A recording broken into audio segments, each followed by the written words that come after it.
Aujourd'hui, 2 minutes sur la formation professionnelle et savoir si vous utilisez des outils pédagogiques adaptés à vos besoins. C'est parti! L'État, ou le principe républicain, nous garantit un accès à la formation professionnelle à tous. Mais cela implique nécessairement que l'on s'intéresse aux outils d'apprentissage et notamment à l'évolution de ceux-ci. Quels sont les outils d'e-learning les plus sollicités aujourd'hui ? On va trouver en premier lieu la classe dite virtuelle, donc asynchrone. Ensuite, ce que l'on appelle le fast learning ou le snack learning, qui dure moins de 15 minutes au travers de vidéos notamment. Et enfin, vous allez trouver le micro-learning, qui sont des vidéos de moins de 2 minutes. Maintenant, pour réfléchir à la possibilité d'adapter vos outils numériques et le choix de ceux-ci, il y a des questions à se poser. Les voici. Premièrement, quels sont les objectifs pédagogiques visés ? Deuxièmement, quelle méthode pédagogique utilisez-vous aujourd'hui ? Troisième question, quel est le public que vous visez ?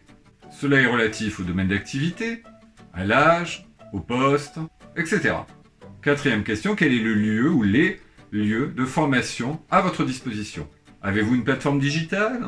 Avez-vous un espace physique dédié ? Question sur la connectique. Est-ce que votre lieu est adapté ? Est-ce que votre lieu est connecté ? Cinquième question. Pendant les sessions d'apprentissage, quels sont les outils qui doivent être à la disposition et dont doit disposer le stagiaire ? Sixième question. Quels sont les outils numériques que vous possédez ? Cela en vient à la question de l'obsolescence de ces mêmes outils. Septième question et non des moindres. Quel est le budget que vous êtes prêt à consacrer ? Puisque là aussi, on va devoir toucher au portefeuille. Dernière question, finalement, quelle est la stratégie de l'entreprise ou du formateur ? Les outils pédagogiques traditionnels ont connu une forte transformation afin de s'adapter aux apprenants et de faciliter d'ailleurs leurs usages.